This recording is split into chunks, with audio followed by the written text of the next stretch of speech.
Hi friends, எல்லோரும் நல்லா இருக்கீங்களாங்க? வாழைப்பழத்தை யூஸ் பண்ணி எப்படி வீட்டிலே வந்து ஹோம்மேட் கேக் ரெடி பண்ணுறதுன்னு பார்க்கலாம். வாங்க வீடியோக்குள்ளே போகலாம். நாங்கள் பாருங்கள், வீட்டில் செஞ்ச கேக் எவ்வளோ சாஃப்டாக சூப்பராக வந்துச்சுங்க. நீங்களும் வீட்டில் ட்ரை பண்ணி பாருங்கள். நாங்கள் இந்த கேக்கில் வந்து மைதா மாவு, கோதுமை, எதுவுமே எக்கு எதுவுமே பயன்படுத்தலைங்க. ஒன்லி வெறும் பிஸ்கெட்டு, வாழைப்பழம் மட்டும்தான் யூஸ் பண்ணோம். நல்லா சூப்பராக வந்துருந்துச்சு. நீங்களும் ட்ரை பண்ணி பாருங்கள். குழந்தைங்களுக்கும் ரொம்ப பிடிக்கும். பாப்பாவும் தம்பி ரொம்ப விருப்பப்பட்டு கேட்டனால ட்ரை பண்ணோம். நல்லாவே வந்துருந்துச்சு. வாங்க எப்படி செஞ்சேன்னு பார்க்கலாம்.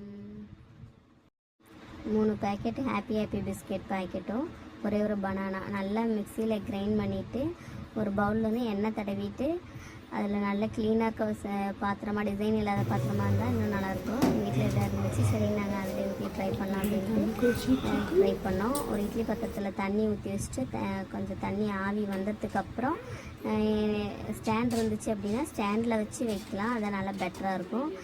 ஸ்டாண்டு எங்கே இருக்குதுன்னு தெரியல, நான் தேடலை. சரின்ட்டு நம்ம அப்படியே இட்லி தட்டிலே வச்சு ட்ரை பண்ணலாம் அப்படின்னு சொல்லிட்டு இட்லி தட்டு நாங்கள் கவுத்து வச்சு மேலே வந்து பிளேட்டை நல்லா நிற்க வச்சிட்டோம். அவன் எல்லாமே ட்ரை பண்ணுறோம்ல, நல்லா சூப்பராக இருந்துச்சுங்க. நீங்களும் வீட்டில் ட்ரை பண்ணி பாருங்கள். அவன் இல்லைனாலும் குழந்தைங்களுக்கே கேக் செஞ்சு தரலாம் அப்படிங்கிறத நான் தெரிஞ்சுக்கிட்டேன். நீங்களும் இந்த மாதிரி செஞ்சு பாருங்கள். பாப்பா வந்து நான் தான் வைப்பேன்னு சொல்லிட்டாங்க. சரின்னு வச்சு க்ளோஸ் பண்ணி ஒரு 20 மினிட்ஸ் சிம்மிலே நல்லா வேக விட்டு பார்த்தோம். பாருங்கள், நல்லா வெந்து வந்துச்சு. நல்லா உப்பி வச்சது தட்டில் 3/4 தட்டு தான் வச்சுருந்தோம். நல்லாவே தட்டுக்கு மேலேயே நல்லா உப்பி சூப்பராக வந்துச்சுங்க. சூப்பராக இருந்துச்சு கேக்கு.